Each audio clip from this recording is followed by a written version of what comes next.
Hi guys, here we have an electric Renault Clio.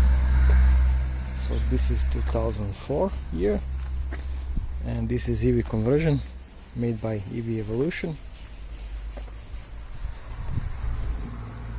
You can see here. Okay, so I'll start to explaining what are all of the parts in this car.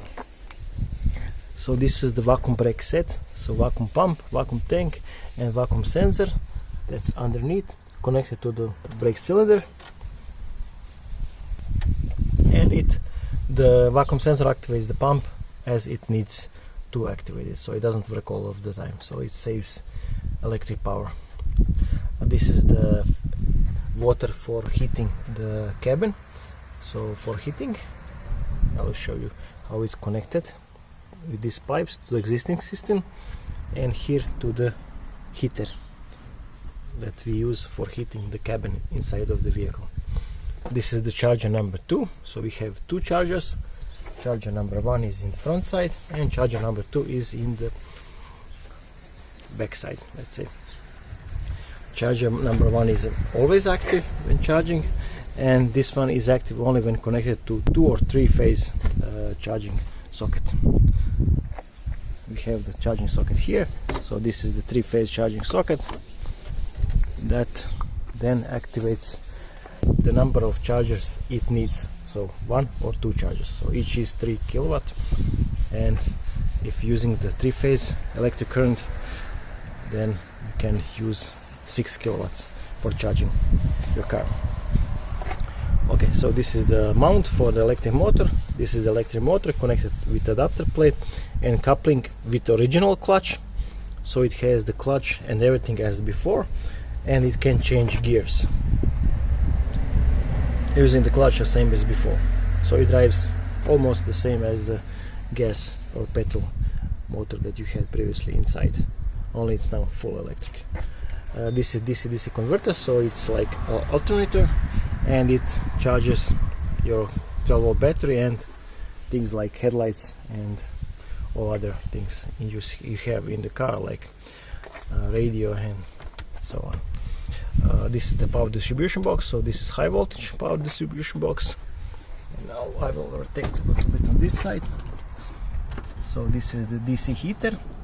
Cold water comes inside, and then hot water goes outside to the cabin, and you can control it by using the existing installation of the heating in your vehicle. So this only activates the DC heater, and DC heater maintains the temperature of the water so it can heat your cabin. So this is 2.7 kilowatt heater that is used for heating during the winter. Down is the water pump, not visible here, that circulates this water. So hot water going out, cold water returning, going to the pump, from the pump returning back inside the heater, and again circulating. This is just for refilling and keeping the water level at the same level, and also using as expansion chamber. Here we have 12-volt power distribution box, so 12-volt wiring is done here. So for like all DC-DC converters and things like that, we have all connected here. This is the AC to DC charger, so it charges the 12-volt battery at the same time it's charging the big battery that is in the trunk. This is inverter, so it converts DC power to AC power, and using 3-phase to power this motor with 30 kilowatt peak power. It has air cooling system because this is sufficient for this vehicle. I will go a little bit inside of the vehicle, and inside of the vehicle not many things were changed. Here we have a safe switch, so this disconnects the high voltage.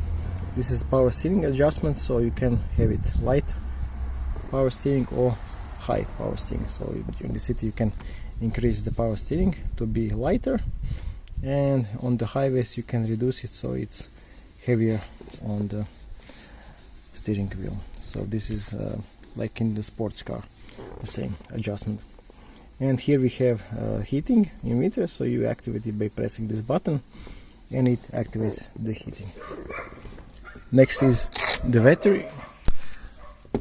This is the battery status meter and it shows the current usage of the battery. So currently only using for the BMS powering, and this is the amps that's using now.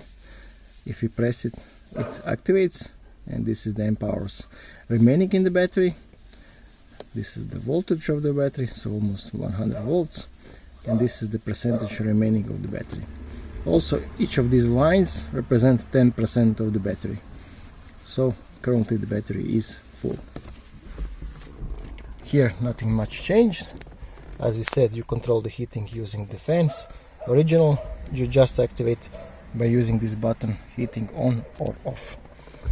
One more thing we had added here is the next to the gear shifter. As we said, we have clutch and you can change gears, but for the reverse you don't need to use reverse gear, because it's electric motor is too much powerful for the reverse gear, so it's better to use second or third gear to go in reverse. So for example, you are in the second or the third gear, or even in the fourth gear, you can be to go in reverse, you just switch to reverse. Then you go in reverse the same as you go in forward gear. So you can be in the second or the third gear, and then motor can spin in backwards.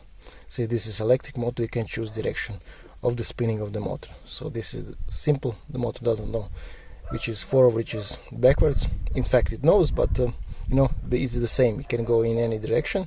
So this is much more easier to drive in the reverse, because with too much power the car is, let's say, too much powerful, and it's too sensitive. You know, when you press accelerator, it's just like flies, so it's not easy for parking when using reverse gear. So this is a better option to use it for forward or the reverse. So keep it in second when parking, or the third gear, it's no problem. Cars can start even in the fourth gear or fifth gear, but better to use it for reverse gear.